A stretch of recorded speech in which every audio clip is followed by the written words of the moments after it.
If my family had simply stolen my inheritance, I might have forgiven them. But they made one mistake. They invited me to celebrate the lie. And they had no idea I was about to uncover the one document they should have burned. My name is Emma Carter. I'm 33 years old, a trauma ICU nurse in Columbus, Ohio. People assume nurses become experts at saving lives. They're wrong. We become experts at reading silence. You notice the husband who answers every question before his wife can speak. You notice the daughter who cries too loudly. You notice the son who never makes eye contact while signing hospital papers. Most people think the truth hides inside words. After 12 years in critical care, I learned something different. The truth hides in the things nobody says. That lesson didn't save my family, but it did destroy the story they'd spent 2 years building. It all started on a warm Saturday afternoon in early September. The kind of afternoon where neighborhoods smell like fresh-cut grass and charcoal grills. My younger sister, Lauren, had finally invited everyone over to celebrate her new beginning. She had recently divorced her husband. Everyone kept calling her brave, strong, resilient. Meanwhile, I'd worked 60-hour weeks for nearly a decade. Skipped vacaciones. Skipped relationships. Skipped birthdays because someone in the ICU always needed me more than cake did. I still rented a one-bedroom apartment 20 minutes from the hospital. Not because I couldn't dream bigger. Because every time I finally saved enough for a down payment, life happened. Dad's surgery. Mom's roof. Lauren's emergency daycare. Someone always needed help. And somehow, that someone was never me. When I pulled into Lauren's driveway that afternoon, I actually smiled. The house was beautiful. White brick. Black shutters. A wraparound porch with hanging flower baskets. Exactly the kind of home I'd once shown my grandmother. While scrolling Zillow on my phone. One day, I told her. She squeezed my hand and smiled. You've always dreamed carefully, Emma. I never forgot those words. Lauren ran outside before I even reached the front steps. You made it. She hugged me tightly. Her little son, Noah, came running behind her holding a toy astronaut. Aunt Emma. I picked him up without thinking. Kids have a strange way of making complicated people seem simple. Inside, the house buzzed with laughter. Neighbors. Relatives. Music playing quietly from hidden speakers. Dad stood near the grill flipping burgers. Mom floated through the kitchen greeting everyone like she'd personally built the neighborhood. When she saw me carrying a gift basket, she smiled. I knew you'd bring something thoughtful. I laughed. Occupational hazard. Inside the basket sat a cast-iron skillet. Grandma always said every real kitchen deserved one. Lauren opened it dramatically. Oh, Emma, you always know exactly what people need. Funny. She wasn't wrong. Helping people had become so automatic. I stopped asking whether anyone knew what I needed. Dinner passed easily. Stories. Laughter. Childhood memories. Everything looked perfect. Almost too perfect. Then Grandma arrived. She moved slower than I remembered. Her silver hair tucked neatly beneath a cream-colored hat. The moment she stepped inside, something changed. Not in the room. In her face. She looked around the house quietly. Not proudly. Not happily. Almost. Confused. Only for a second. Then she smiled. No one else seemed to notice. I did. Because nurses notice everything. Grandma hugged Lauren. She hugged Noah. Then she reached me. Her arms lingered around my shoulders just a little longer than usual. She whispered so softly I almost missed it. I'm glad you're here. Nothing strange about those words. Except, she sounded relieved. As if she'd been waiting for me. The party continued. Dad showed everyone the backyard. Mom talked about how everything finally worked out. Lauren laughed more than I'd seen her laugh in years. But Grandma barely spoke. She watched. Observed. Counted people. Studied rooms. Twice I caught her staring toward the hallway leading deeper into the house. Almost like she expected to find something there. Or someone. Later that evening, I walked inside to refill my drink. That's when I heard it. Not a conversation. An argument. Soft. Hidden. Coming from the laundry room. Mom's voice. She can never know. Silence. Dad answered quietly. It doesn't matter now. Mom again. It matters if Ruth starts asking questions. My footsteps froze. Ruth. My grandmother's name.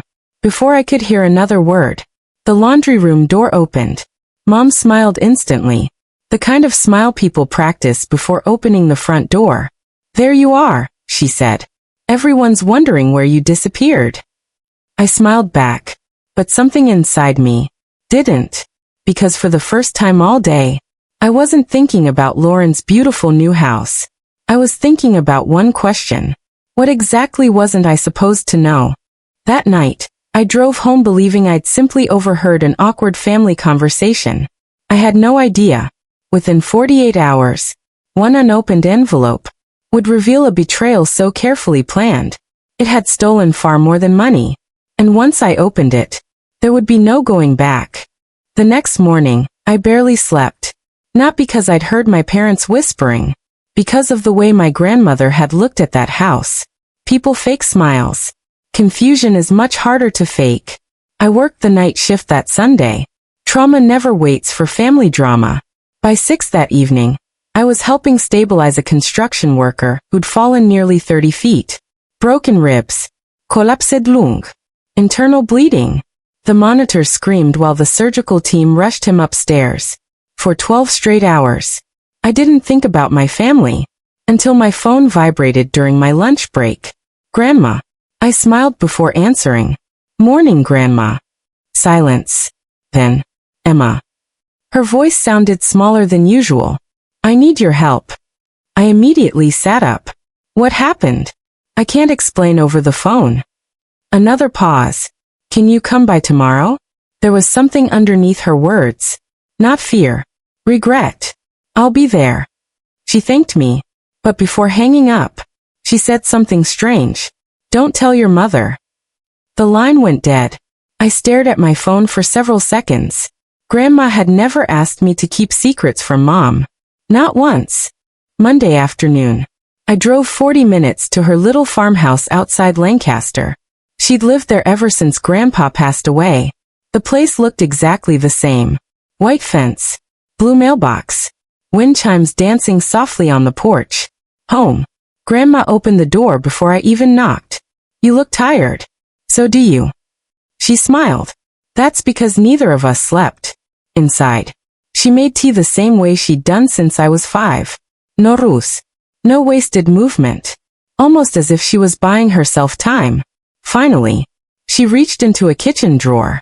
Not for sugar. Not for spoons. For an old leather notebook. She placed it gently on the table. I've been keeping records. I frowned.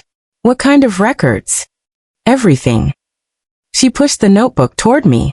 Inside were handwritten dates. Phone calls. Visits.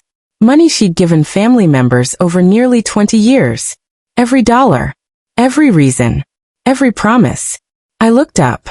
Why would you keep all this? Her smile disappeared. Because I stopped trusting my own memory. Those words hit harder than I expected. You think someone is lying to you? She looked toward the window. I think someone has been making decisions for me. For the next hour, she quietly told me things that didn't make sense. She couldn't find certain bank statements. Important letters had disappeared.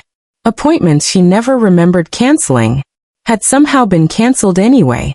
Even stranger. Every time she asked my mother about it, Mom already had an answer ready. Always. Conveniently. Almost rehearsed. Grandma rubbed her wedding ring absent-mindedly. I thought maybe I was getting old. She looked directly into my eyes. But old isn't the same as stupid. I reached across the table and squeezed her hand. Has anyone else noticed? She shook her head. They all think your mother is helping me. Helping. That word again. My family loved using it. Helping. Supporting. Doing what's best. Funny how those words always seem to benefit the same people. Before leaving, Grandma handed me a small brass key. This opens my safety deposit box. I blinked. What? If anything ever feels wrong? She paused. I want you to look inside. Grandma. I hope you never need it. She smiled. But I'd sleep better knowing someone honest has the key. The weight of that tiny key felt much heavier than metal. I slipped it into my purse. For the first time in my life, I realized my grandmother wasn't asking for help. She was preparing for something. Something she didn't know how to stop. Driving home. Rain covered the windshield. Traffic slowed to a crawl. Then my phone rang again. Lauren. I answered using Bluetooth. Hey. Her voice sounded unusually cheerful. Mom's planning another family dinner Friday. I forced a smile. Already? She says Grandma seemed upset after the housewarming. I tightened my grip on the steering wheel. What does that have to do with dinner? I don't know. She laughed awkwardly. She just wants everyone together. Everyone. That word suddenly felt dangerous. I agreed to come. After hanging up, I glanced toward my purse. The brass key rested quietly inside, waiting. For a reason I still didn't understand. That Friday dinner was supposed to bring the family closer. Instead, before dessert was even served, one unexpected question would expose the first crack in a lie that had been carefully hidden for years. And once that crack appeared, nothing in my family would ever fit back together again. Friday arrived faster than I expected. I almost canceled twice. Not because I was afraid, because something deep inside me kept whispering, "Don't go." But curiosity has a strange way of overpowering common sense, especially when the people you're trying to understand are your own family. My parents' house looked exactly the same. The white porch swing, Dad's old pickup parked beside the garage, Mom's flower beds blooming with perfect symmetry. Nothing outside had changed. Inside, everything had. The moment I stepped through the front door, my mother wrapped me in an unusually long hug. "There's my hard-working girl." She smiled too brightly, the kind of smile that asks for forgiveness before asking permission. Lauren arrived a few minutes later with Noah. He immediately ran toward me carrying a toy dinosaur. "Aunt Emma, watch him roar." I laughed and knelt beside him. Children never pretend. That's why I trust them more than adults. Dinner started normally. Roast chicken, mashed potatoes, fresh rolls, Dad talking about football, Lauren laughing at stories she'd heard 100 times. Grandma remained unusually quiet. She barely touched her food. Every few minutes, I noticed Mom watching her. Not lovingly, carefully, almost like she was monitoring a patient. Halfway through dinner, Mom finally cleared her throat. "So," she smiled around the table, "I've been thinking." Nobody answered. "I think it's time we simplify some things for Grandma." There it was. The sentence she'd been waiting all evening to say. Dad looked down at his plate. Lauren kept cutting her chicken into tiny pieces. Grandma slowly placed her fork down. Mom continued. "She's getting older. Keeping track of paperwork has become stressful. I think I should start managing everything for her." Everything. Such a dangerous word. I looked toward Grandma. She wasn't surprised. She looked disappointed, as though she'd expected this conversation long before tonight. "What exactly do you mean by everything?" I asked. Mom smiled. "Oh, sweetheart. You know. Bills. Bank accounts. Property taxes. Insurance. Just making life easier." I nodded slowly. "For who?" The room became very quiet. Mom laughed. "For your grandmother, obviously." I held her gaze. Then why hasn't Grandma asked for that herself? Nobody moved. Not even Noah. Grandma gently folded her napkin. "I haven't." Simple. Calm. Only 2 words. But they landed like thunder. Mom's smile flickered. Only for a second. Then she recovered. "Well, not directly. I just know she gets overwhelmed." Grandma looked at her daughter. "I've balanced farm books for 45 years. I think I can still read a bank statement." Silence. Real silence. Dad reached for his water glass. Lauren stared at her plate. Nobody defended Mom. Nobody defended Grandma either. The safest place in our family had always been neutral. Then Mom changed the subject so quickly it almost made me laugh. "So Emma, when are you finally buying a house?" There it was. Again. The house. Always the house. I shrugged. When the timing is right. Mom smiled. Well, sometimes life tells us to wait. Grandma looked up immediately. No. Everyone turned toward her. She looked directly at me. Sometimes life tells us to stop waiting. Our eyes met for only a second. But somehow, it felt like she'd answered a question I hadn't spoken out loud. After dinner, everyone drifted into the living room. Football played quietly on television. Dad disappeared outside. Lauren helped Noah wash his hands. Mom carried dishes into the kitchen. Grandma touched my elbow. Would you help me upstairs? Her voice was barely above a whisper. I nodded. The upstairs hallway smelled like cedar wood, exactly the way it had when I was a little girl. Grandma walked slowly toward the guest bedroom. Once inside, she quietly closed the door. Then, she reached beneath the bed, pulling out an old metal lockbox. My heartbeat instantly quickened. She didn't open it. She simply rested her hand on the lid. I almost gave this to your mother, she whispered. But something stopped me. I stared at the box. What is it? She smiled sadly. Proof. One word. Nothing more. Then she looked directly into my eyes. If anything happens to me, I need you to promise you'll open it. My mouth went dry. Grandma, nothing's going to happen. She smiled. I hope you're right. But promises matter before emergencies, not after. Slowly, I nodded. I promise. She placed her hand over mine. Good. Then, footsteps echoed in the hallway. Mom. Without warning, Grandma slid the lockbox back beneath the bed. By the time Mom opened the door, the room looked perfectly ordinary again. There you two are. She laughed. We thought you got lost. Grandma smiled. So did I. Only, I wasn't sure she was joking anymore. That night, I couldn't sleep. The brass key rested on my nightstand.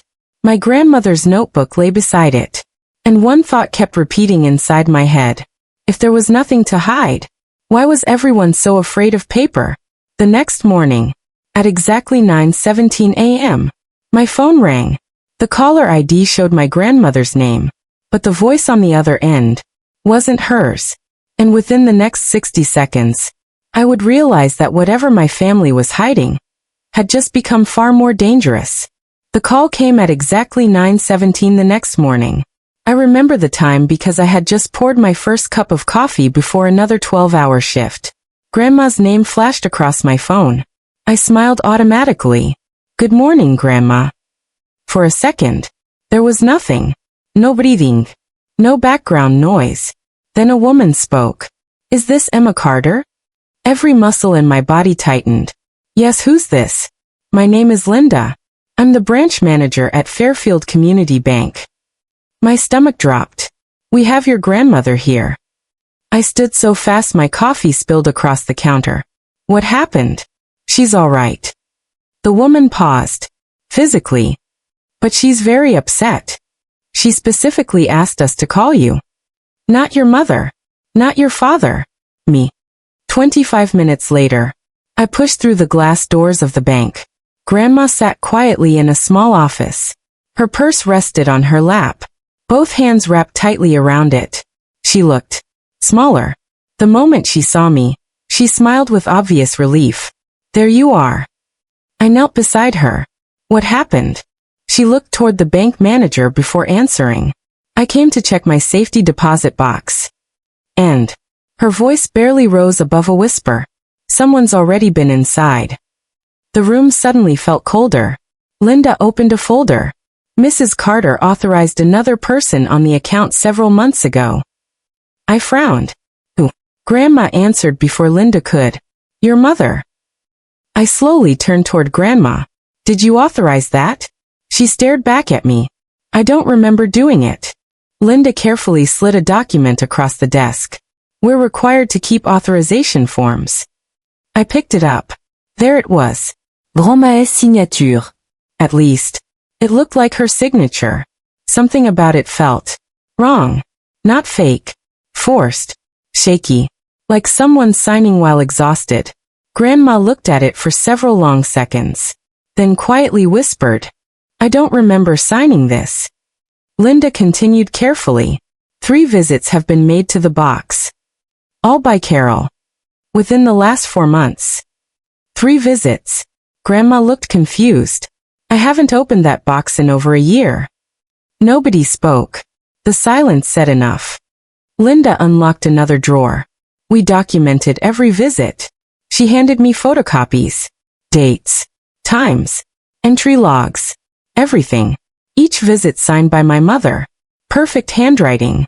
Perfect confidence. Perfect access. Too perfect.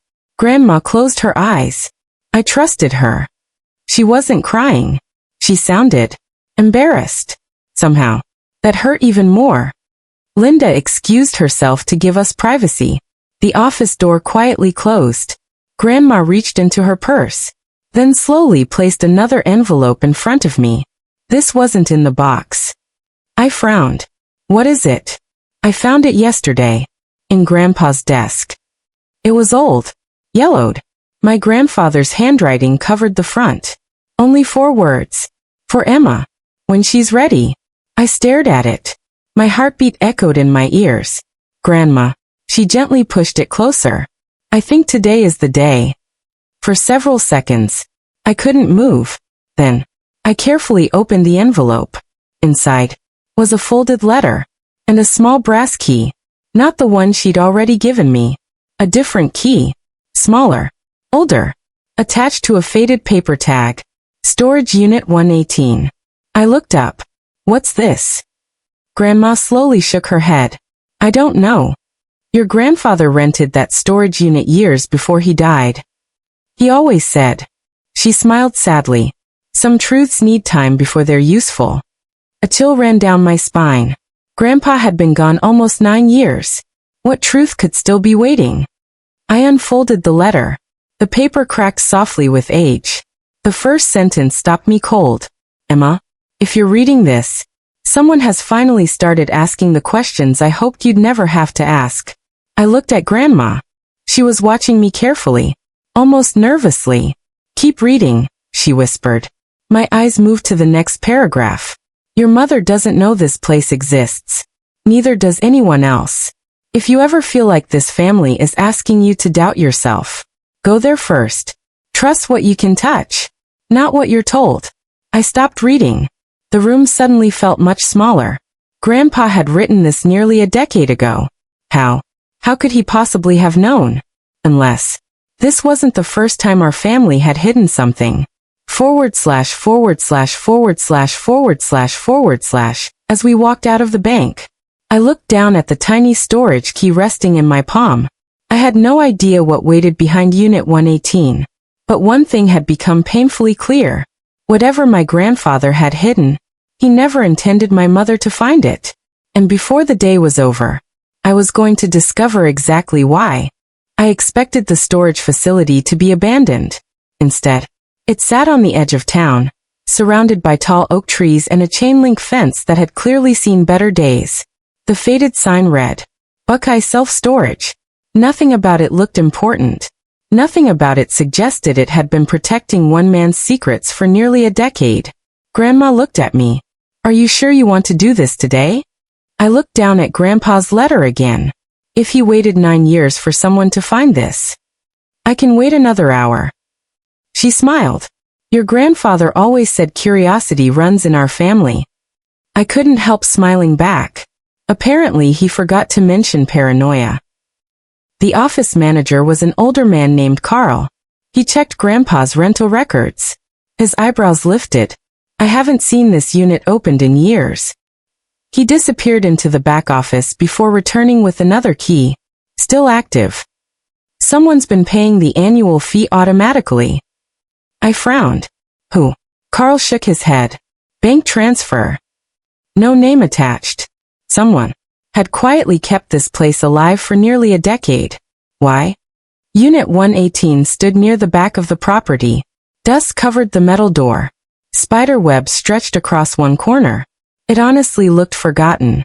My hands trembled as I slid Grandpa's key into the lock.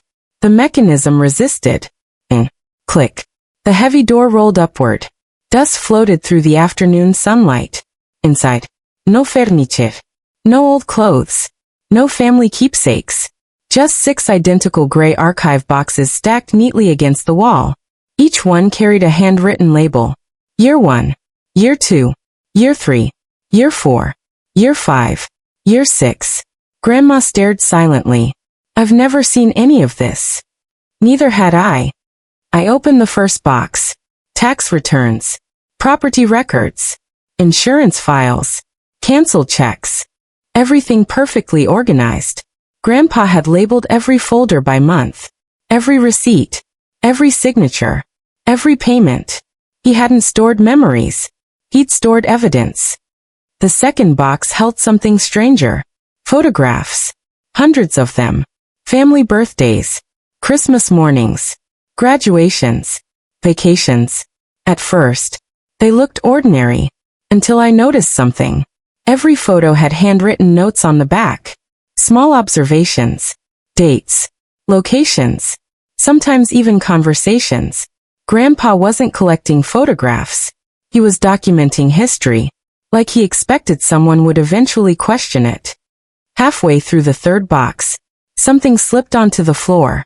A manila envelope. Across the front. In Grandpa's handwriting. Only if things stopped making sense. My pulse quickened. Inside were copies of bank transfers. Large ones. $25,000. $40,000. $15,000. All sent to one account. Over and over again. The account holder wasn't Grandma. It wasn't Grandpa. It wasn't Lauren. It wasn't me. The name froze me where I stood. Carol Carter. My mother. I quickly counted the transfer slips. There were dozens. Some stretched back almost 11 years. None of them had ever been mentioned. None. Grandma slowly lowered herself into an old folding chair. I never knew. Her voice cracked. Your grandfather handled our investments. He never told me. I looked at the paperwork again. Then something else caught my eye. Every transfer contained a handwritten note. Temporary. Family assistance. Must be repaid. Temporary. Again. Again. Again. The repayments. Never happened. Then I found the notebook. Black leather. Much newer than everything else. The first page read, if you're reading this, I wasn't wrong. I looked toward Grandma. She had gone completely pale. I slowly turned the page. Every entry described conversations, arguments, financial requests, promises, broken promises. One name appeared more than any other. Carol. My mother.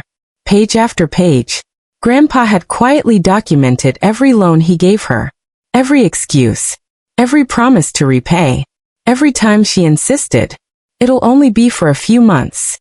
The months had quietly become years. Then, near the middle of the notebook, one sentence was underlined twice. If Carol ever believes generosity means ownership, protect Emma. I stopped breathing. Protect me? Why me? What exactly had Grandpa seen that I hadn't? Before I could turn another page, a folded document slipped from inside the notebook. I unfolded it carefully. At the very top, one sentence immediately caught my attention. Private Property Trust. Beneficiary. Emma Carter. I stared at my own name. Again. And again. Unable to believe what I was reading. Grandma slowly stood beside me. What is it? I couldn't answer. Not yet. Because I had only read the first page. And somehow, I already knew. Everything I believed about my family was about to change forever. Hidden beneath the trust document was another sealed envelope. Across the front, Grandpa had written only one sentence. Don't open this until someone lies to your face. I didn't realize it then, but less than 24 hours later, my mother was about to do exactly that. The trust document stayed on my kitchen table all night. I didn't sleep. Not because I was excited. Because every answer seemed to create 3 new questions. Why would Grandpa leave a private trust in my name? Why keep it hidden for almost a decade? And why had he written, protect Emma? Protected from what? Or, protected from who? Monday morning arrived with gray skies and steady rain. I called the number printed at the bottom of the trust document. I expected voicemail. Instead, a calm male voice answered immediately. Law offices of Daniel Whitmore. I hesitated.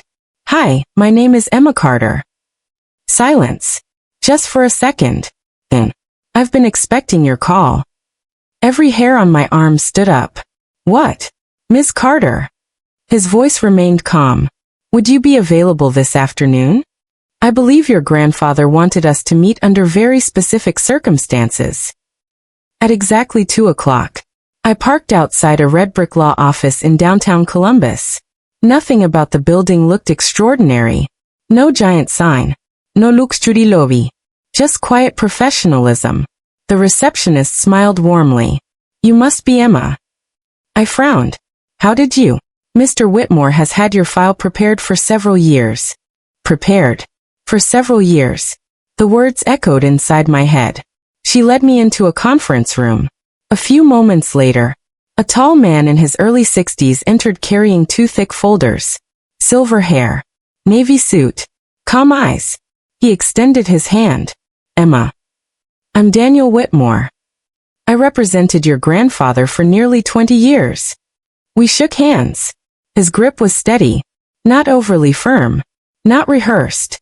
The kind of handshake people give when they already know more than they're allowed to say. He sat down slowly. I've waited a long time for this meeting. So have I. He smiled. Good. Then, without saying another word, he slid an old envelope across the table. It carried Grandpa's handwriting. For Daniel. Open only if Emma arrives. My heartbeat quickened. Whitmore carefully broke the seal. Even he had never opened it. Inside. Only 1 page. He silently read it. Then read it again. His expression changed. Not dramatically. Just enough. He looked at me. I understand now. I leaned forward. Understand what? He folded the letter carefully. Your grandfather didn't create that trust because he expected to die.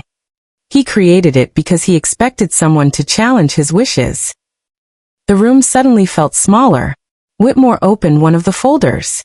Inside were property records, investment statements, business filings, and handwritten notes from meetings dating back nearly 12 years. He placed one document in front of me.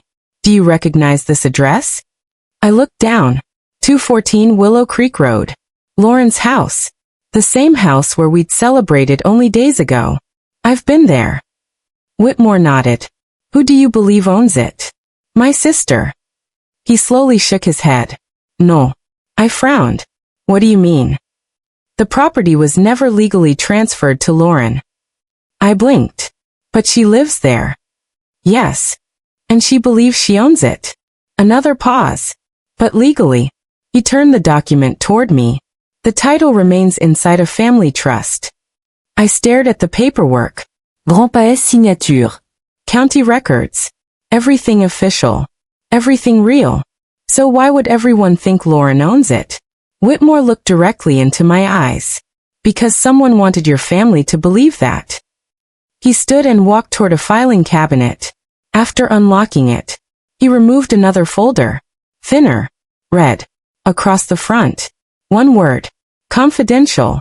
This file, he said quietly, was never supposed to leave this office. My pulse quickened.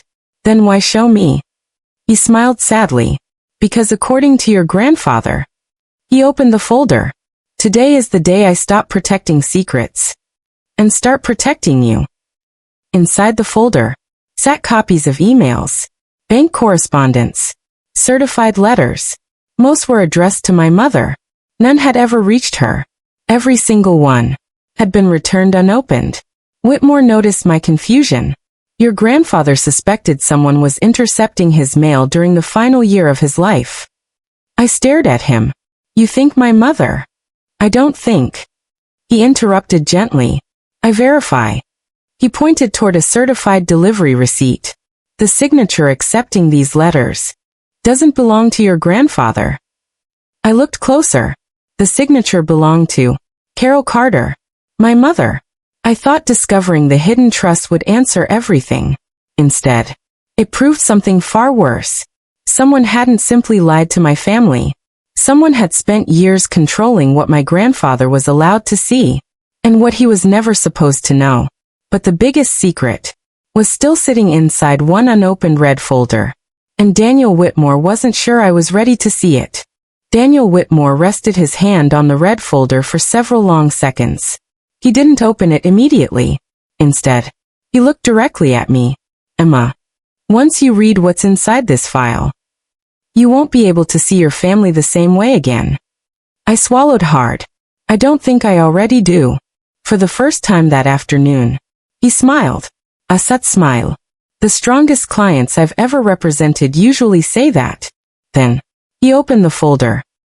The first document wasn't a legal contract. It wasn't a will. It wasn't even financial paperwork. It was a letter, written by my grandfather, addressed to Daniel Whitmore. The date caught my attention immediately. Just 3 weeks before Grandpa died. Whitmore slid the letter toward me. You should read this yourself. My hands felt strangely cold. I unfolded the paper carefully. The handwriting was steady, neat, confident, exactly the way I remembered. Daniel, if you're reading this, then I wasn't able to solve this myself. I don't know whether I'll be gone, or simply too weak to stop what's already begun. But I know one thing with absolute certainty. Someone inside my own family has started treating my life's work as if it already belongs to them. That sentence stole the air from my lungs. I kept reading. I've spent 50 years building something that was never meant to create entitlement. It was meant to create security. If anyone begins confusing those two things, protect Emma. Not because she needs money, because she's the only one who has never asked me for it. I slowly lowered the letter. The room fell completely silent. Whitmore waited until I looked up. Your grandfather updated his estate plan several times during the last 18 months of his life. Why? He said the conversations at home had changed. What kind of conversations? Whitmore opened another section of the folder. Money, property, control. He laid several pages across the conference table. Meeting summaries, personal notes, phone logs. Each one documented private meetings between Grandpa and his attorney. One sentence appeared again and again. Client concerned about outside pressure. Outside pressure. The words repeated like an echo. Then Whitmore handed me another document. This one carried my mother's signature. It wasn't forged. It wasn't hidden. It was completely real. Across the top. Request for advance distribution. I frowned. What is this? Whitmore folded his hands together. Approximately 18 months before your grandfather passed away, your mother formally requested early access to family assets. I blinked. She tried to access the inheritance before Grandpa even died? Whitmore nodded once. Legally, the request was denied. Your grandfather refused. I stared at the paper. He never told anyone. No. Why? Because he believed families survived difficult conversations. Whitmore paused. He underestimated what silence can cost. The next document disturbed me even more. A printed email. From my mother. Subject. Future planning. The message itself was short. If Emma decides not to settle down or have children, I think it makes more sense for Lauren to receive the larger share. She's the one building a real family. I read the sentence twice. Then a third time. My own mother had quietly argued that I deserved less, simply because my life looked different. I felt something inside me crack. Not anger. Not yet. Recognition. Suddenly, every holiday, every birthday, every comment about me working too much, every joke about my tiny apartment, every suggestion that Lauren needed more help, it all connected. Not random. A pattern. A story they had been writing for years. And somehow, I was the only person who had never read it. Whitmore reached for a glass of water. I've practiced law for 36 years. I've seen siblings fight over farms. I've seen children sue parents. I've seen fortunes destroy families. He looked directly into my eyes. But your grandfather's case was different. How? Because he wasn't trying to stop strangers. He was trying to stop expectations. He opened the final section of the red folder. Inside sat a sealed envelope, smaller than the others. Across the front, Grandpa had written only 6 words. Open after the first confirmed lie. Whitmore placed it in front of me. I believe, he said quietly. We've officially reached that point. I looked at the envelope. I didn't want to open it, but I knew I would, because somewhere inside, my grandfather had left one more piece of the puzzle, one more truth, one more reason. He had trusted me instead of everyone else. Slowly, I broke the seal. Inside, there wasn't a letter. There was a photograph, an ordinary-looking photograph, until I realized it had been taken inside Lauren's new house, nearly 2 years before she ever moved in. I turned it over. Grandpa had written one sentence on the back. They're preparing something, long before they're willing to admit it. I felt the blood drain from my face, because standing beside my mother in that photograph was a man I had never seen before, and in his hands were the original blueprints for the house everyone believed Lauren had only recently found. I thought the photograph would finally answer my questions. Instead, it created one impossible mystery. Who was the man standing beside my mother? Why had they been planning Lauren's house nearly 2 years before anyone in the family knew it existed? And most importantly, why had Grandpa secretly photographed the meeting? Instead of confronting it, the answers waiting in that photograph would change everything I believed about my family's past. I must have looked at that photograph 50 times before I finally accepted what I was seeing. The house wasn't an accident. It wasn't luck. It wasn't timing. Someone had been planning Lauren's future long before anyone else knew it existed. And somehow, Grandpa had known. The question wasn't whether he'd discovered the truth. The question was, why hadn't he stopped it? I drove home with the photograph resting on the passenger seat. Every red light felt longer than usual. Every mile gave my thoughts another chance to race ahead of the facts. By the time I reached my apartment, I had made one decision. No more assumptions. Only evidence. That's how nurses survive. And that's how I was going to survive this. I scanned the photograph into my laptop, then zoomed in. At first, nothing. Just Mom. The unknown man. A rolled-up set of construction plans. Then, near the bottom corner, a tiny embroidered company logo on the man's jacket. Harrison Development Group. I immediately searched the company online. The homepage loaded instantly. Commercial projects. Luxury subdivisions. Residential planning. Nothing unusual. Until I clicked the leadership page. There he was. The same man. Only older. His name. Richard Harrison. Founder and CEO. I leaned back in my chair. Why would the owner of a multi-million-dollar development company be standing inside a house with my mother? 2 years before anyone admitted the house even existed? The next morning, I called the company's office. The receptionist answered cheerfully. Harrison Development. My name is Emma Carter. I'm trying to reach Richard Harrison. I'm sorry. Mr. Harrison retired last year. Retired? Is there someone who handled residential projects with him? She paused.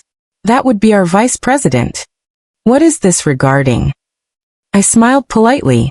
A family property. She transferred me. Nobody answered. Straight to voicemail. That afternoon, Whitmore called. I've done a little digging. You found something? I found someone. He asked me to meet him again. This time, not at his office. At the county records building. When I arrived, Whitmore was already waiting beside an old microfilm scanner. He held a thin folder under one arm. I think your grandfather left breadcrumbs. What kind? The legal kind. He opened the folder. Inside were building permits, permit applications, property maps, each one connected to the same address. Lauren's house. Except, the owner listed on the earliest permits wasn't Lauren, wasn't my mother, wasn't even Grandpa. It was a company. Willow Ridge Property Holdings. Who owns that? Whitmore gave me a look that made my stomach tighten. That's what I wanted to show you. He slid over another document. Corporate registration records. The company had been formed nearly 3 years earlier. 3 listed members. Richard Harrison, a local accountant, and Carol Carter, my mother. I stared at the page. No, that wasn't possible. Mom had never owned a business. At least, not one she'd ever mentioned. Whitmore quietly folded his arms. This company purchased the land. They hired Harrison Development. They financed the construction. And 6 months before completion, they quietly transferred occupancy rights to Lauren. But not ownership. My thoughts refused to slow down. So Lauren. Whitmore nodded. May honestly believe the house was a gift. And legally, she owns almost nothing. I walked to the nearest window. Outside, people hurried through the afternoon rain, completely unaware that my entire understanding of my family had just shifted. I turned back toward Whitmore. Why would Mom create a company just to hide ownership? He answered without hesitation. Because companies don't inherit family emotions. They only move assets. That sentence stayed with me. Move assets. Not homes. Not memories. Assets. Somewhere along the way, my mother had stopped thinking like a daughter. She had started thinking like an investor. And everyone else, including Lauren, had become pieces on the board. Before leaving, Whitmore handed me a business card. Not his. A forensic accountant. Her name is Julia Mercer. The best financial investigator I've ever worked with. If money disappeared, she'll find where it went. I looked at the card. Do you think I'll need her? Whitmore gave a tired smile. I think your grandfather already knew you would.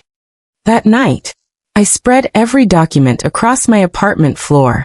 The trust, the bank records, the permits, the corporate filings, the photograph. One by one, I connected the dates with colored sticky notes. Something strange appeared almost immediately. Every major financial move, every property purchase, every company filing, had happened within 48 hours of one specific event. A visit to my grandfather. Every single time. It couldn't be coincidence. Someone wasn't simply asking him for money. Someone was watching him, learning what he planned, then moving first. I circled every matching date in red. There were 11 of them. 11 opportunities. 11 secrets. And I suddenly realized, I wasn't investigating one lie. I was uncovering a system. Just before midnight, Julia Mercer called me. I've reviewed the company records. She sounded unusually serious. Emma, I need you to promise me something. What? Whatever you do, don't confront your mother yet. I froze. Why not? Because someone else has been quietly moving money out of that company for over a year, and the last transfer was made only 18 hours ago. I didn't sleep that night. Not after Julia's phone call. Not after hearing those words. Don't confront your mother yet. The warning kept replaying inside my head. By 6 in the morning, I was sitting at my kitchen table with cold coffee and a growing headache. At exactly 8:03 a.m., Julia Mercer arrived. No small talk. No unnecessary introductions. She carried 2 laptops and a banker box full of documents. Within 10 minutes, my tiny apartment looked more like an FBI investigation room than a home. Julia opened her laptop. Let's start simple. She pulled up a spreadsheet. Rows. Dates. Transfers. Account numbers. Thousands of entries. I stared at the screen. How long did this take? About 4 hours. 4 hours? She shrugged. Your family isn't nearly as clever as they think. For the first time all week, I almost laughed.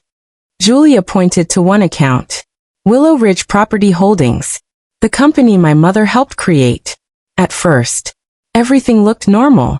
Construction payments, maintenance expenses, property taxes. A pattern appeared. Every few months, a large withdrawal left the company. Not to Lauren. Not to my grandfather. Not even to my mother. The money always traveled through 3 separate accounts before disappearing. Classic layering. The kind investigators hate. And the kind people use when they don't want money traced. Julia zoomed in. Watch this. The screen changed. Suddenly every transfer connected through a visual flowchart. Lines, nodes, accounts, like watching a spider web appear out of nowhere. At the center, one name appeared repeatedly. Silver Oak Consulting. I frowned. What's that? Julia smiled. That's the interesting question. By noon, we had discovered something strange. Silver Oak Consulting barely existed. No employees. No office. No website. No clients. Just a mailbox in Cincinnati. And a business registration. Who owned it? The answer shocked me. Nobody. At least not officially. The company was registered through a trust. A trust created less than 6 months before Grandpa died. I stared at the screen. This can't be real. Julia sighed. It gets worse. She opened another document. The trust paperwork. The listed trustee. Wasn't my mother. Wasn't Richard Harrison. Wasn't anyone I recognized. The trustee's name was Evan Brooks. I repeated it quietly. Evan Brooks. Nothing. No memory. No connection. No idea who he was. Until Julia opened his professional profile. Then my blood ran cold. Because I knew him. Not personally. But I'd seen him before. Many times. Family cookouts. Birthdays. Christmas parties. He wasn't a lawyer. He wasn't an accountant. He was Dad's best friend. For several seconds, neither of us spoke. I felt physically sick. Not because of the money. Because betrayal always hurts more when it wears a familiar face. Julia watched my reaction carefully. You know him? I nodded slowly. He practically grew up with my parents. She closed the file. Then your mother didn't build this alone. No, she hadn't. And somehow, that realization hurt even more. The next few hours changed everything. Every new record revealed another connection. Another hidden payment. Another transfer. Another piece of a machine that had been operating quietly for years. By sunset, we finally reached the most recent transaction. The one Julia had warned me about. 18 hours earlier. The screen loaded. The amount appeared. $147,500. I stared at it. Where did it go? Julia clicked once. Then froze. Actually froze. For the first time all day. The woman who never showed emotion looked surprised. What? She looked at me carefully. Emma. I think we just found the reason your grandfather created that trust. My pulse quickened. What do you mean? Without answering, she rotated the laptop toward me. The destination account appeared. I read it once. Then again. Then a third time. Unable to believe it. Because the money hadn't gone to a stranger. It hadn't gone overseas. It hadn't gone into some hidden corporation. The money had been sent directly into an account. Created in my name. The room went silent. I stared at the screen. This is impossible. Julia slowly shook her head. No. It's very possible. And that's what scares me. I couldn't breathe. I had never opened that account. Never authorized it. Never signed anything. Yet there it was. My name. My social security number. My identity. Attached to an account holding nearly $150,000. Suddenly, everything clicked. The trust. The secrecy. The hidden documents. The warnings. Someone wasn't simply moving money. Someone was building a trail. A trail designed to point directly at me. And if the authorities ever started asking questions, guess who would appear responsible? Me. For the first time since this nightmare began, I wasn't angry. I was terrified. Because this wasn't about inheritance anymore. This wasn't about favoritism. Someone had created a financial bomb. And my name was attached to it. At 7:42 that evening, my phone buzzed. Unknown number. I almost ignored it. Almost. Then a text message appeared. Only 6 words. Stop digging, Emma. Final warning. Attached beneath the message was a photograph. Taken less than an hour earlier. Outside my apartment. Someone had been watching me. And for the first time, I realized the people hiding the truth weren't afraid of losing money. They were afraid of me finding something much bigger. I read the text message at least 10 times. Stop digging, Emma. Final warning. 6 words. No name. No explicación. Just enough to make my apartment suddenly feel unfamiliar. Then I opened the attached photograph. It had been taken from across the street. The angle was perfect. Someone had waited until I stepped onto my balcony earlier that afternoon. The timestamp read 6:18 p.m. Less than an hour ago. They weren't guessing where I lived. They already knew. Julia quietly took the phone from my hand. She studied the image for nearly 30 seconds. Then she zoomed in. Look here. I leaned closer. Across the street, parked beneath a maple tree, was a dark gray SUV. Nothing unusual. Until Julia enlarged the license plate. Only the first 4 characters were visible. 7KX4. She smiled. People who want to scare you rarely realize they're leaving clues. I wasn't smiling. Someone had just photographed my home. Julia stood and walked toward the living room window. She pulled the curtain back only half an inch. Then immediately stepped away. They're still here. Every muscle in my body froze. What? She nodded calmly. The SUV. They never left. Without thinking, I moved toward the window. Julia stopped me. No. If they're watching, don't let them know you've noticed. For the next 20 minutes, neither of us spoke. The apartment felt unnaturally quiet. The refrigerator hummed. Traffic passed outside. My phone remained completely silent. I kept asking myself the same question. Why threaten me now? If they wanted me to stop, that meant I was getting close. Closer than I realized. Finally, Julia broke the silence. Emma, I think it's time you stop reacting. What do you mean? You've spent the last week answering their moves. She folded her arms. It's time they start answering yours. An hour later, we left my apartment through the underground parking garage instead of the front entrance. Julia drove. She deliberately took 3 unnecessary turns. Changed highways twice. Stopped at a grocery store without buying anything. Only then did she finally relax. We're clear. I looked at her. You've done this before. She gave a small smile. When you investigate financial fraud, you learn people protect money the same way they protect secrets. Instead of driving to Whitmore's office, she pulled into the parking lot of a small diner outside Columbus. It looked almost abandoned. Inside, only 4 customers sat scattered across the booths. A man in his 70s looked up from a newspaper the moment we entered. Julia nodded toward him. He insisted on meeting here. Who is he? She answered quietly. Someone your grandfather trusted. The man folded his newspaper and stood. He wore faded jeans, work boots, and an old brown jacket. Nothing about him looked important. Until he spoke. Emma. His voice was calm. I wish we were meeting under different circumstances. Julia introduced him.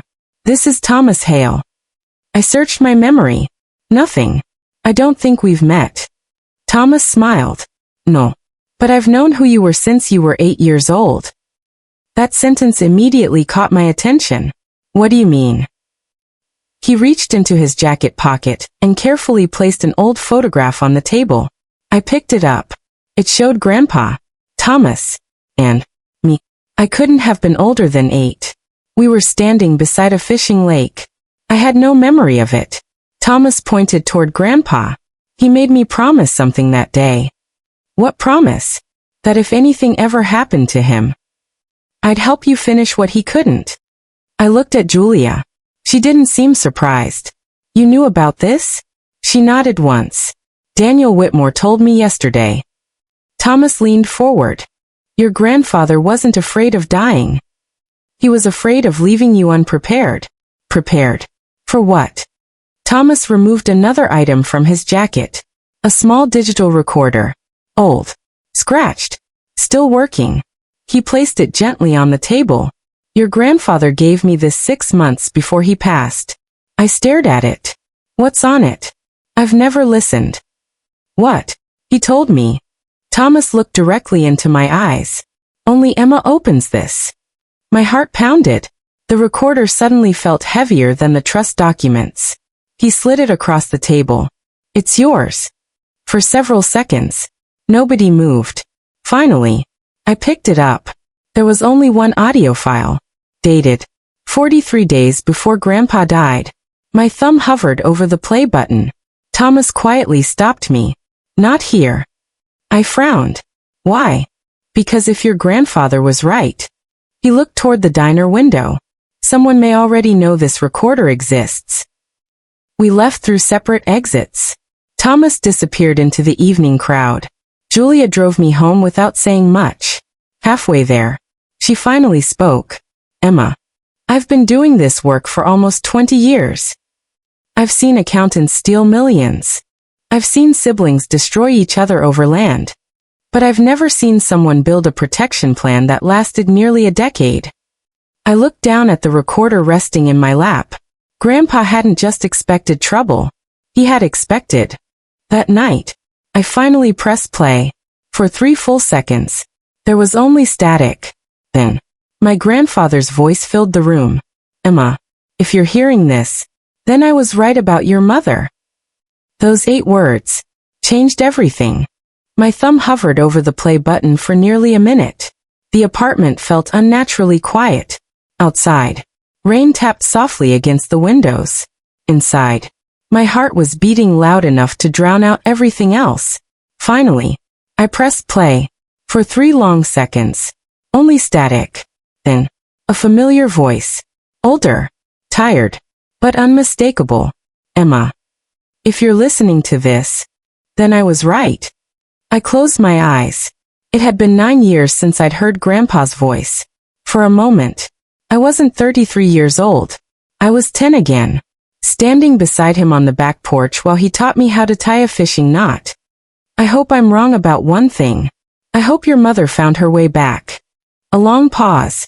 But if she didn't, don't hate her. That sentence surprised me. After everything I'd discovered, Grandpa wasn't asking for revenge. He was asking for restraint. Greed doesn't begin with money. It begins with fear. People become afraid they'll never have enough. So they slowly convince themselves that taking isn't stealing. It's surviving. His voice cracked slightly. I failed to see that happening inside my own home. I listened without moving. Every word felt carefully chosen, almost rehearsed, as though Grandpa had spent months deciding exactly what I needed to hear. Then his tone changed. More serious. If Daniel and Thomas kept their promises. You already know about the trust. Good. That means you're asking questions instead of accepting easy answers. Another pause. Then, I need you to understand something. The trust isn't your inheritance. I frowned. What? The money inside that trust was never the real reason I created it. My pulse quickened. If you're chasing dollars, you're chasing the wrong prize. I reached for a notebook. Almost automatically. Years of nursing had trained me to document everything important. Grandpa continued. The trust exists for one reason. To give you enough time. To uncover the truth before someone forces you to settle. Time. Not wealth. That single realization changed everything. His breathing became slightly heavier. If you've reached this recording, then someone has almost certainly lied to your face. Probably more than once. But remember this. Truth doesn't become stronger because you shout it. It becomes stronger because you prove it. I looked around my apartment. Every document. Every photograph. Every receipt. Every clue. Grandpa had never wanted me to attack my family. He wanted me to outlast their lies. Then came the sentence I never expected. There is one place I've never told anyone about. Even Thomas doesn't know. Even Daniel doesn't know. Only you. I sat forward.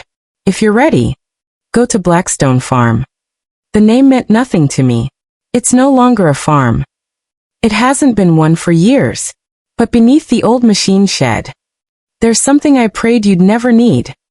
A soft cough interrupted the recording. When Grandpa spoke again, his voice sounded weaker. Don't go alone. If you're hearing this, the people moving money already believe they've won. They become careless when they think the game is over.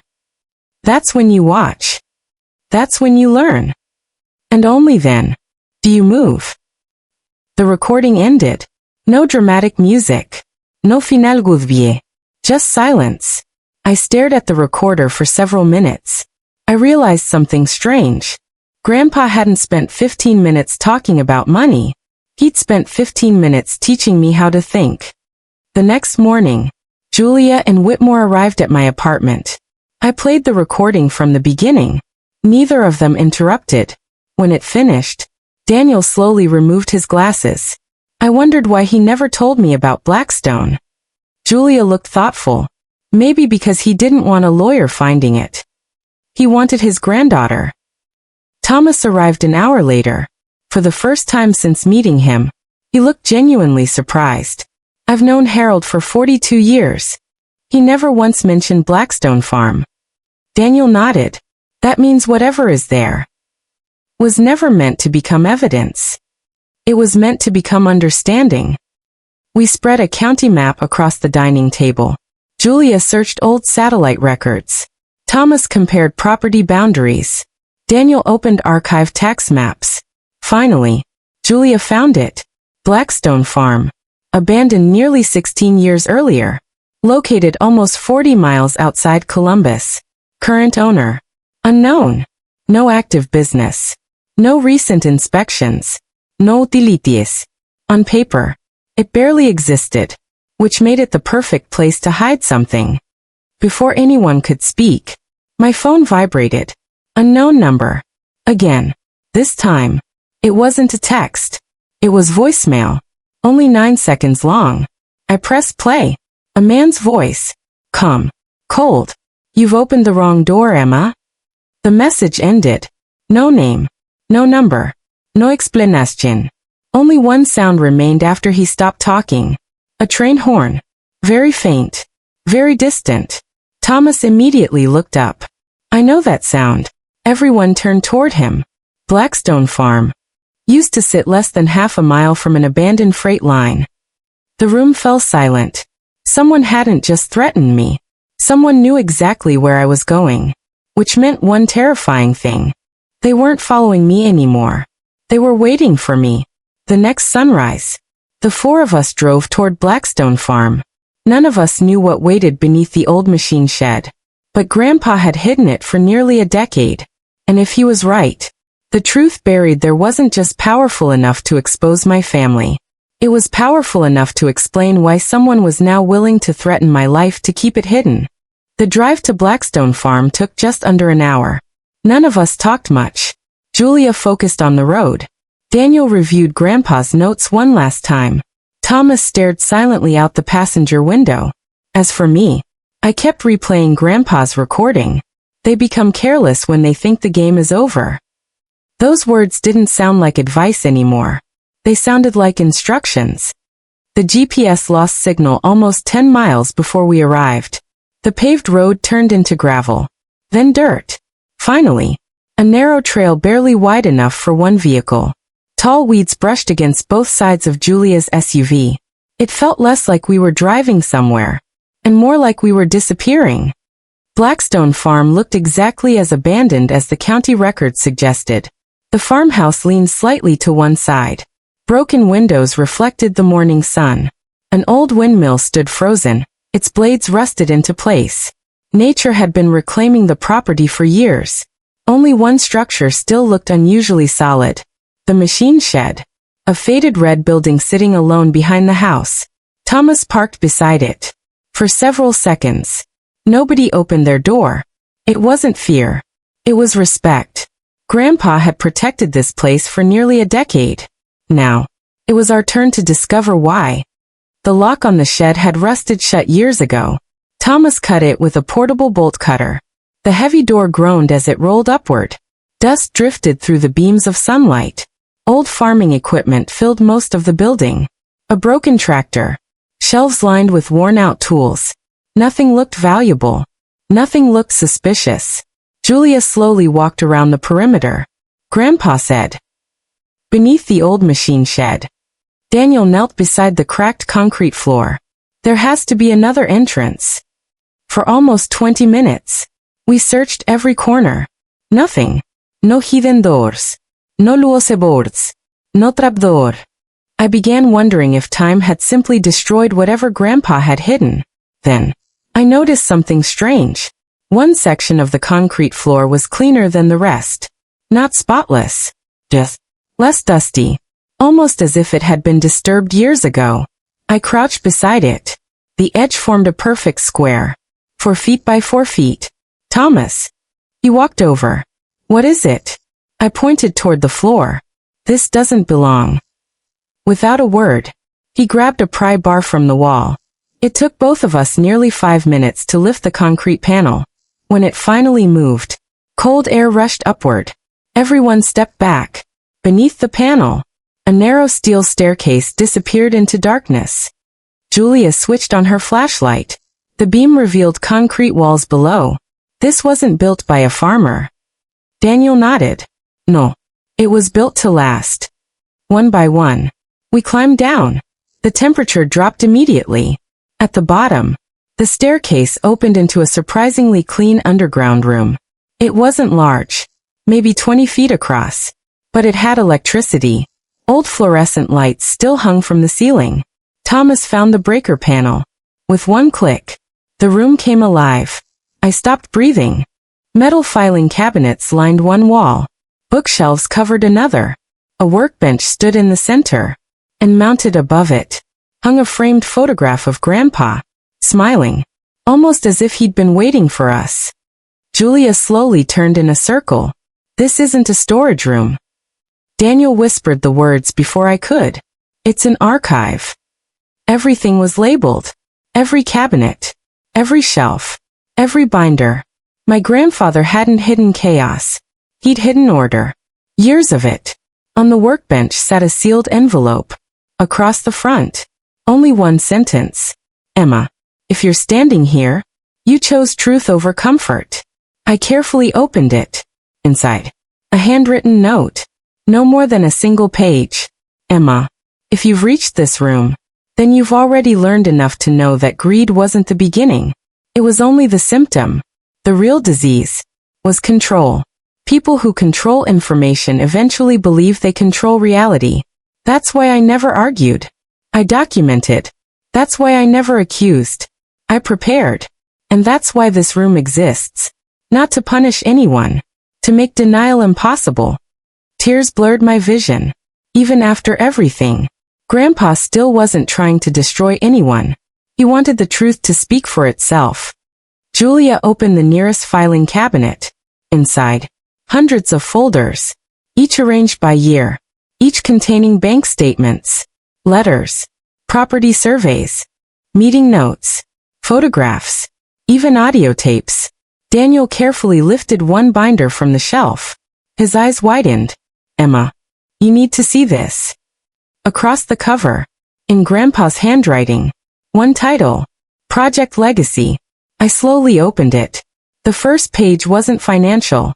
It was personal. A timeline, beginning nearly 15 years earlier. Every important event in our family. Every large loan. Every argument. Every property purchase. Every major decision. All connected by handwritten arrows. Near the center, one sentence had been circled 3 times. The plan changed after Margaret died. I frowned. Margaret. Thomas looked up immediately. I know that name. The room turned toward him. He swallowed hard. Margaret wasn't family. She was Richard Harrison's business partner. Julia's eyes narrowed. The same Richard Harrison? Thomas nodded slowly. She died in what everyone called a boating accident. Daniel looked back at the timeline. The date, he whispered, matches the week Willow Ridge Property Holdings was created. Silence filled the room. For the first time, we weren't looking at family secrets anymore. We were looking at something much bigger. Something Grandpa had been quietly tracking for years. And suddenly, my inheritance seemed like the smallest part of the story. As I turned the next page of Project Legacy, a photograph slipped onto the floor. It showed my grandfather, standing beside Richard Harrison, and a woman I had never seen before. Across the back, Grandpa had written only 5 words. the only person who survived. In that moment, I realized our family wasn't hiding one secret. They were hiding the beginning of a story that started long before I was born. The photograph lay between us. Nobody reached for it. For several long seconds, we simply stared. 3 people. Grandpa, Richard Harrison, and the woman Thomas had just identified as Margaret. The woman who wasn't supposed to matter anymore. The woman everyone believed had died in an accident. Daniel finally picked up the photograph. He flipped it over. There wasn't just one sentence written there.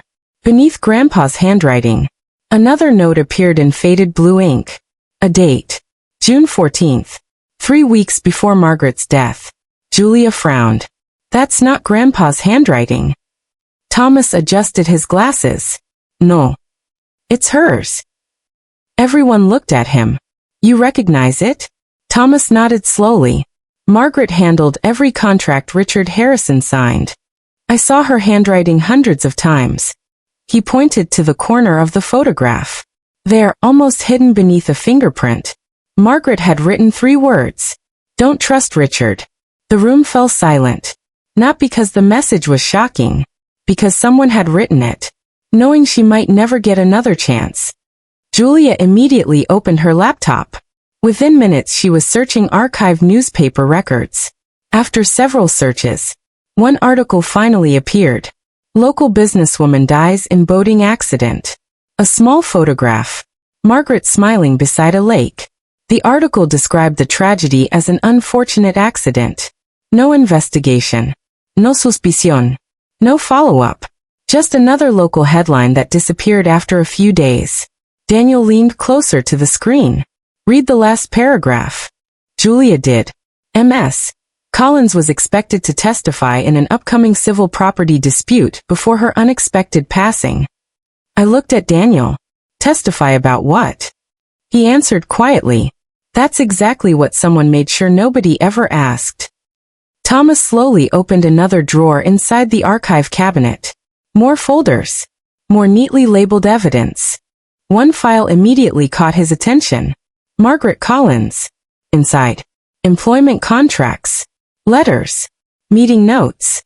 Then. A handwritten journal. Small. Leather-bound. The pages had yellowed with age. I carefully opened the first page. The handwriting matched the note on the photograph. Margaret. Most of the journal described ordinary business meetings.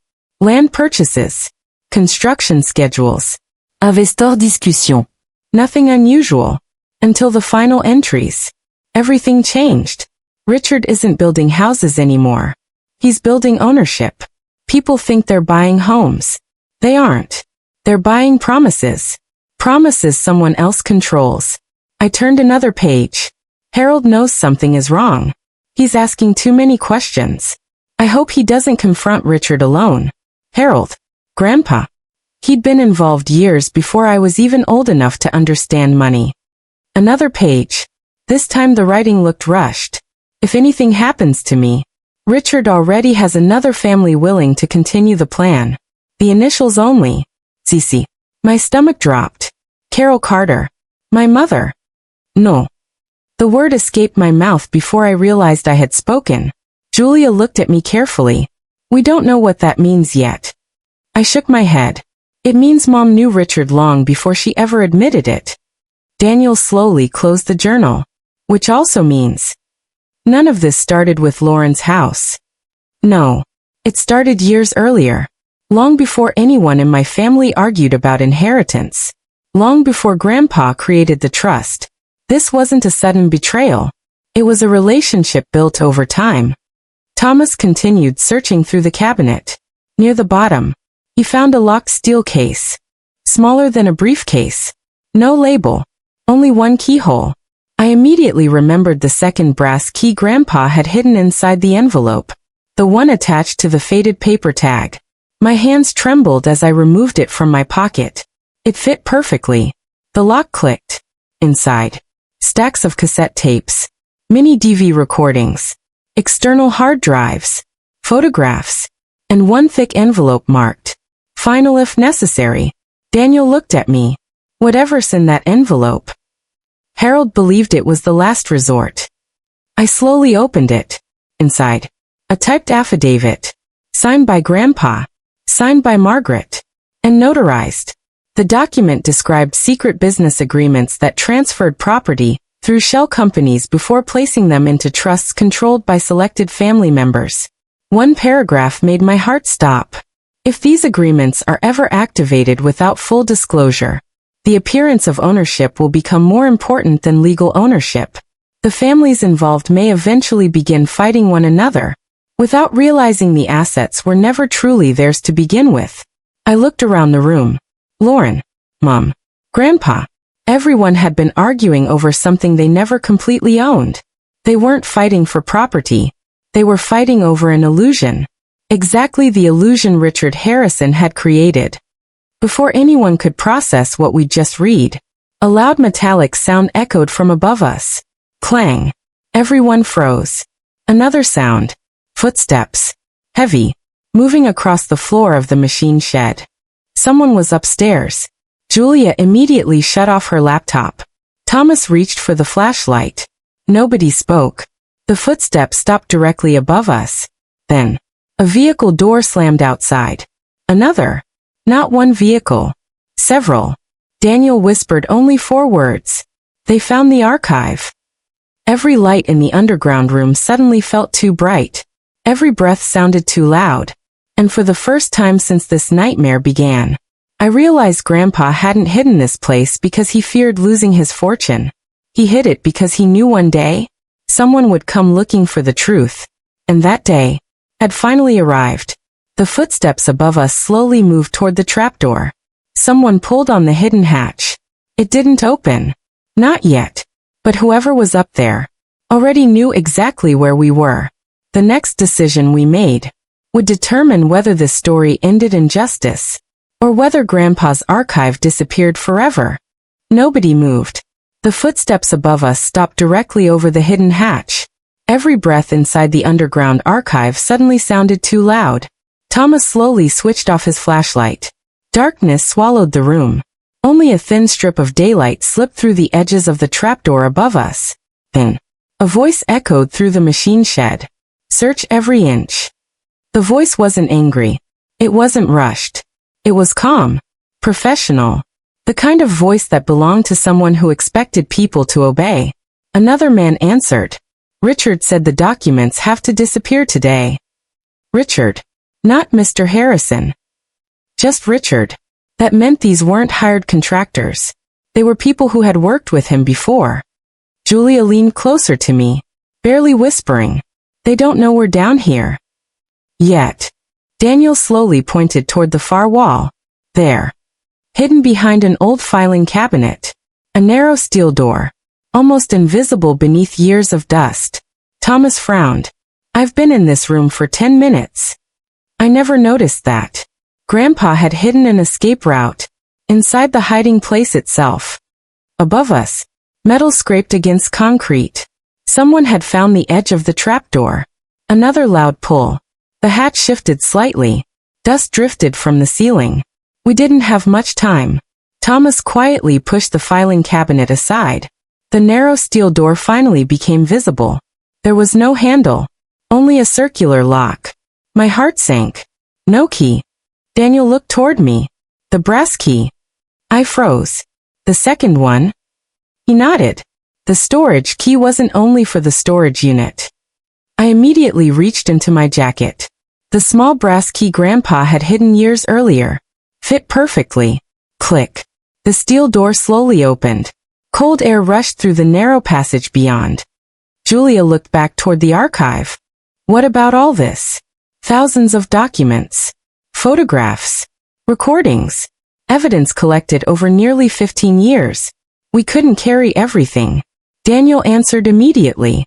We don't. Everyone looked at him. He calmly pulled a portable scanner from his backpack. I came prepared.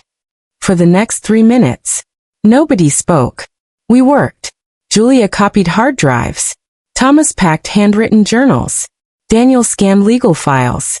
I collected Grandpa's recordings. Outside, the voices grew louder. They've opened something. Footsteps rushed across the shed. Someone shouted, "Check the floor." My hands shook as I filled a backpack with the most important evidence. Grandpa's journal, Project Legacy, Margaret's diary, the trust documents, the audio recorder, the affidavit. Everything else would have to stay behind. It felt wrong, like abandoning part of Grandpa. But the truth wasn't paper. The truth was what survived. Suddenly, a violent crash echoed above us. The trapdoor burst open. Sunlight flooded the archive.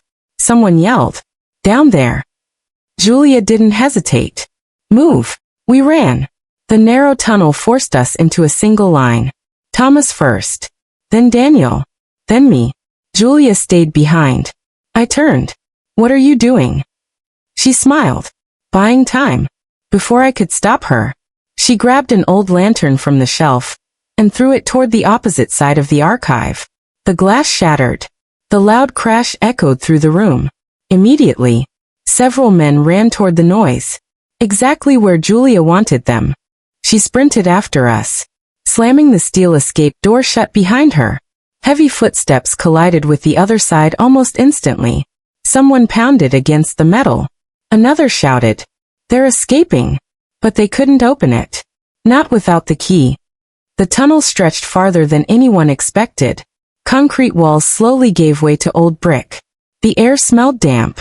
Every few yards, a single emergency light flickered weakly overhead. Grandpa hadn't built this in a hurry. He had planned it. Every inch, every turn, every exit. Almost 8 minutes later, the tunnel ended beneath a collapsed wooden barn nearly 300 yards from the machine shed. Thomas carefully pushed open a loose section of flooring. Fresh air rushed inside. One by one, we climbed out. From the hill above, we could see Blackstone Farm in the distance. 3 black SUVs surrounded the machine shed. At least 8 men searched the property. They hadn't found us. Not yet. Julia looked through a small pair of binoculars. They're not looking for people. They're looking for evidence. Daniel zipped the backpack closed. They're too late. For the first time in days, I allowed myself to breathe. Grandpa hadn't just hidden the truth. He'd protected the people who would eventually find it. As we quietly walked toward our vehicles, Thomas suddenly stopped. "What is it?" He pointed toward the road. A silver sedan sat parked beneath the trees. Engine off. Driver inside. Watching us. The distance was too great to recognize the face. But as the car slowly pulled away, the driver raised one hand. Not waving. Warning us. As if to say, "I know you escaped. And I'll see you again." Back at Daniel Whitmore's office, we finally opened the backpack. Everything seemed intact. Until Julia frowned. "Emma." I looked up. She held Grandpa's audio recorder in her hand. The small red recording light was blinking. Someone had remotely activated it, which meant one terrifying possibility. Grandpa hadn't left us the final message. Someone else just had. Nobody touched the recorder. The tiny red light kept blinking. Slow. Steady. Almost. Waiting. Julia carefully placed it on Daniel's conference table. I disconnected the battery. She looked confused. "So why is the indicator still active?" Daniel frowned. "Unless." He picked it up and examined the casing. "It isn't running on the original battery." Thomas leaned closer. "What are you saying?" Daniel pressed gently against the back panel. A hidden compartment popped open. Inside sat a tiny memory card, much newer than the recorder itself.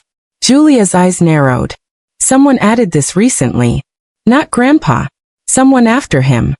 I slowly removed the card. It felt impossibly light. Yet somehow, it carried years of unanswered questions. Julia inserted it into her laptop. The screen stayed black for a moment. Then, one file appeared. No title. No date.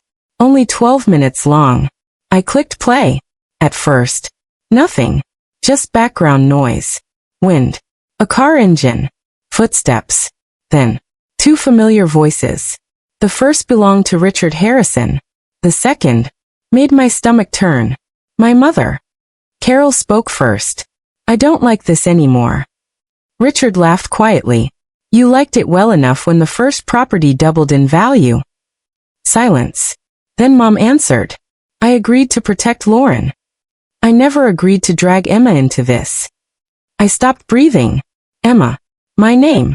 This wasn't speculation anymore. This was proof. Richard's voice became colder. You don't get to choose who gets involved. Not anymore. The recording continued. Richard spoke as if he were giving business instructions. The trust is the only obstacle. If Emma ever discovers Harold's archive, we move everything. Mom sounded exhausted. She doesn't care about money. Richard chuckled. Exactly. That's what makes her dangerous. The room fell silent. For the first time, someone had finally explained why I had become the target. Not because I wanted the inheritance, because I wanted the truth. Julia paused the recording. Nobody said a word. Daniel quietly rubbed his forehead. This changes everything. Thomas nodded. No. It ends everything. I looked at both of them. What do we do now? Daniel answered without hesitation. We stop hiding. Within the next hour, the office transformed into a command center. Julia copied every document onto encrypted drives. Thomas cataloged Grandpa's journals. Daniel prepared sworn affidavits. Every piece of evidence received a timestamp, a witness, a backup, then another backup. If someone destroyed one copy, 3 more would survive, exactly the way Grandpa would have wanted. Late that afternoon, Julia looked up from her laptop. I found something. She turned the screen toward us. Silver Oak Consulting, the shell company. Its corporate filings had changed less than 3 hours earlier. New managing member, Carol Carter. My mother had officially taken control. Why? Julia zoomed in. Then she smiled. She made a mistake. What kind of mistake? She filed the paperwork after we copied the archive. Daniel understood immediately. Meaning, the timestamps don't match. Julia nodded. She unknowingly proved she changed control after the investigation began. For the first time all week, we had evidence they couldn't explain away. Then my phone rang. Mom. Everyone looked at me. Julia whispered. Put it on speaker. I answered. Mom. Her voice sounded calm. Too calm. Emma. I've been trying to reach you all day. I've been busy. A short pause. I heard you've been asking questions. I have. Another pause. Then, can we talk? Not argue. Not explain. Talk. I looked at Daniel. He gave a slight nod. Where? The old lake house. I froze. The lake house. The one Grandpa sold years ago. I thought that place was gone. Mom answered softly. It isn't. I think it's time you hear my side. My instinct screamed not to go. But another thought stopped me. For the first time, she wasn't denying anything. She wasn't pretending nothing had happened. She wanted a meeting, which meant something had changed, or someone had forced her hand. An hour after the call ended, Julia received another alert. The black SUVs had returned to Blackstone Farm. This time, they hadn't come looking for documents. They came with excavators. By sunrise, Grandpa's underground archive would no longer exist. They were erasing the crime scene. But they were too late, because the truth wasn't buried beneath concrete anymore. It was sitting safely inside Daniel Whitmore's office, waiting for the right moment to be revealed. That evening, I stood alone on my apartment balcony. For the first time in days, I wasn't afraid. I was focused. Grandpa had spent years collecting evidence. Julia had traced the money. Daniel had protected the law. Thomas had protected the past. Now, it was my turn to protect the future. And if my mother really wanted me at the lake house, she was finally going to tell me something she'd hidden my entire life, whether she wanted to or not. At exactly 8 o'clock the next morning, I parked outside the old lake house. Mom's car was already there. So was another vehicle, a black sedan. As I stepped onto the porch, the front door slowly opened by itself. And the first person I saw wasn't my mother. It was Richard Harrison, smiling, as if he'd been expecting me all along. For several seconds, I stood frozen on the porch. Richard Harrison smiled as though we were old friends meeting for lunch. He looked older than the photographs. Gray hair, perfectly tailored coat, calm eyes. Not the eyes of a man hiding from the truth. The eyes of a man convinced he could control it. He stepped aside from the doorway. Emma. His voice was smooth. I was beginning to think you wouldn't come. I didn't answer. I looked past him. My mother sat near the fireplace. Her hands were wrapped around a coffee mug she hadn't touched. She looked exhausted. Not physically. Emotionally. She wasn't avoiding my eyes anymore. She simply didn't have the strength to hold them. Richard closed the front door behind me. The sound echoed through the empty house. You've caused quite a bit of trouble. I folded my arms. I've only been asking questions. He smiled. Exactly. Asking questions is dangerous when people already believe they know the answers. I looked directly at him. My grandfather believed the truth could prove itself. Richard laughed quietly. Your grandfather believed many things. Some of them cost him dearly. Before I could respond, Mom finally spoke. Richard. Enough. He looked at her. For the first time, his smile disappeared. Carol. You've had years to tell her. You chose silence. So let me finish what you couldn't. Mom slowly stood. No. I'll tell her. Richard stared at her for several seconds. Then, without another word, he walked toward the front window, watching the lake, waiting, as though he already knew how this conversation would end. Mom looked at me. Her eyes filled with tears almost immediately. I'm sorry. 2 words. Words I'd wanted to hear for years. But now, they felt painfully small. Sorry for what? She closed her eyes. For choosing fear. The room fell silent. When your grandfather refused to release money early. I panicked. Your father had lost his business. We were drowning in debt. I thought Richard was offering a solution. She laughed bitterly. It wasn't a solution. It was a leash. She slowly walked toward the dining table. There. She placed an old photo album in front of me. I've kept this hidden for years. I opened it carefully. Most of the photographs were ordinary. Family birthdays, vacations, Christmas mornings. Then, near the middle, one picture stopped me.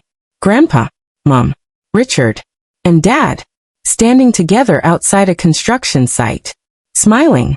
The date underneath shocked me. 15 years ago. Years before anyone mentioned Lauren's house. Years before the trust. Years before the arguments. Richard hadn't entered our lives recently. He'd been there all along. Mom sat back down. Your father invested everything with Richard. It failed. We lost almost everything. I begged your grandfather for help. He helped us. Again. And again. And again. But eventually, he stopped writing checks. Richard turned from the window. He stopped because Harold finally realized he was financing people who refused to change. Mom glared at him. You manipulated all of us. Richard shrugged. I offered opportunities. You accepted them. I finally spoke. You created shell companies. You moved assets. You hid ownership. Richard didn't deny it. Legally. Very carefully. But yes. My heartbeat quickened. Why? He smiled faintly. Because people don't fight over corporations. They fight over family. The sentence hit me harder than I expected. He hadn't stolen property. He had weaponized relationships. Mom quietly wiped away another tear. I tried to leave. She whispered. I really did. Richard interrupted. No. You tried to negotiate. There's a difference. She looked at me. The day I learned he'd opened an account in your name. I knew he'd gone too far. My stomach tightened. You knew. She nodded. I never approved that. I never even knew the paperwork existed until afterward. Richard sighed. Details. Mom slammed her hand against the table. She could have gone to prison. For the first time, Richard looked genuinely annoyed. It never would have happened. Mom laughed through tears. You don't know that. I spent years believing every compromise would be the last one. There was always another. Another payment. Another lie. Another favor. Another signature. Another excuse. I looked around the room. Every person carried guilt. Just different amounts. Mom had made terrible choices. Richard had designed the system. Grandpa had tried to stop it. And me. I'd inherited the consequences. Suddenly, a slow clap echoed from the hallway. Everyone turned. Dad stood there. I hadn't even heard him come in. He looked older than I remembered. Tired. Ashamed. He looked directly at Richard. It's over. Richard smiled. You've been saying that for 10 years. Dad slowly reached into his jacket, then placed a small flash drive on the dining table. I wasn't talking to you. I was talking to her. He looked at me. I should have done this years ago. I stared at the drive. What is it? Dad took a deep breath. The one thing Richard never knew I kept. As Dad slid the flash drive across the table, Richard's confidence disappeared for the first time. He didn't look angry. He looked afraid. Because whatever was stored on that drive was something he'd spent 15 years believing had been destroyed. And in that moment, I finally understood. The real battle had never been over money. It had always been over evidence. The flash drive rested in the middle of the table. Nobody reached for it. Not even Richard. For the first time since I'd met him, he looked uncertain. Dad slowly pulled out a laptop from an old leather bag. His hands trembled as he plugged the flash drive into the USB port. The screen remained black for a few seconds. Then, a folder appeared. Its name was painfully simple. Insurance. I looked at Dad. What is this? He let out a long breath. When I realized Richard wasn't just making bad business decisions. I started keeping copies. Copies of everything. Inside the folder were hundreds of scanned documents, signed agreements, emails, property transfers, meeting schedules, financial spreadsheets. Every file was organized by year. Dad looked at Richard. You always told everyone paper trails disappear. A faint smile crossed his face. I believed backups were cheaper than lawyers. Julia immediately began opening the files. Within minutes, she stopped on one document. This is it. Daniel stepped beside her. His expression changed instantly. What? Julia turned the monitor toward us. It was an internal agreement. Signed by Richard Harrison. Signed by Carol Carter. And signed by Evan Brooks, the same trustee who had secretly controlled Silver Oak Consulting. Across the top, one sentence was highlighted. Beneficial ownership shall remain intentionally undisclosed until activation. Daniel whispered softly. That's concealment. Julia nodded. And they admitted it in writing. Richard finally spoke. You don't understand the context. Daniel looked at him. I don't need context. I need signatures. Richard's jaw tightened. For the first time, he had no easy answer. Dad clicked another folder. This one contained audio recordings. Dozens of them. I recorded every major meeting after 2014. Mom stared at him. You never told me. I couldn't. I didn't know who I could trust anymore. He pressed play on one recording. Richard's voice immediately filled the room. If Harold changes the trust again, we simply move the assets before anyone notices. Another voice answered. Evan Brooks. What about Emma? Richard laughed. She's practical. She'll assume paperwork tells the truth. My stomach turned. They hadn't underestimated my intelligence. They'd underestimated my persistence. Julia copied the recording onto 3 separate encrypted drives. Daniel looked at me. This isn't just evidence anymore. It's a complete timeline. Every transfer, every signature, every conversation, connected, verified, documented, exactly the way Grandpa had taught me. Truth, proven. Richard slowly walked toward the fireplace. He wasn't smiling anymore.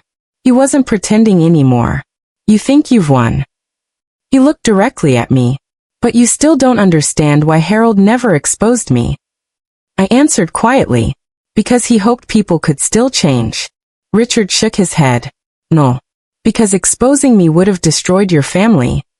He wasn't entirely wrong. Grandpa had carried the burden himself, trying to protect everyone else. The silence, the hidden archive, the trust. It had never been about protecting money. It had been about protecting people from each other. Mom finally stood. I'm done. She walked across the room, stopped beside me. Then, without saying another word, she handed Daniel a small envelope from her purse. I signed these last night. Daniel opened it carefully. Inside were sworn statements, bank authorizations, and a notarized confession. Mom looked at me through tears. I can't undo what I helped create, but I can stop protecting it. For the first time in years, she wasn't asking me to forgive her. She was accepting responsibility. Richard stared at her in disbelief. You'd destroy everything? Mom answered calmly. No. You already did that. I'm just done pretending. Richard looked toward Dad, then toward me. Finally, he laughed. Not confidently, not mockingly. The exhausted laugh of a man who had run out of moves. You really are Harold's granddaughter. I met his eyes. No. I shook my head. I'm simply the first person who refused to stop asking questions. Daniel carefully closed the laptop. The evidence leaves this house now. After today, it's no longer ours to protect. It belongs to the law. For the first time, Richard looked genuinely afraid. Not of prison, not of losing money, but of losing control. Because for 15 years, he had controlled the story. Now, he couldn't. As we prepared to leave, I looked around the old lake house one last time. This place had witnessed lies, fear, silence, and regret. But today, for the first time, it had also witnessed truth. Grandpa had once told me that storms don't last forever. Sometimes, they simply reveal which trees have strong roots. I finally understood what he meant. The next morning, every major piece of evidence was officially in federal investigators' hands. Richard Harrison had less than 24 hours before they started asking questions. But before any investigator reached him, he disappeared, leaving behind only one handwritten note. For the full truth, ask the person who never told you why your grandfather really changed his will. The note wasn't addressed to me. It was addressed to Lauren.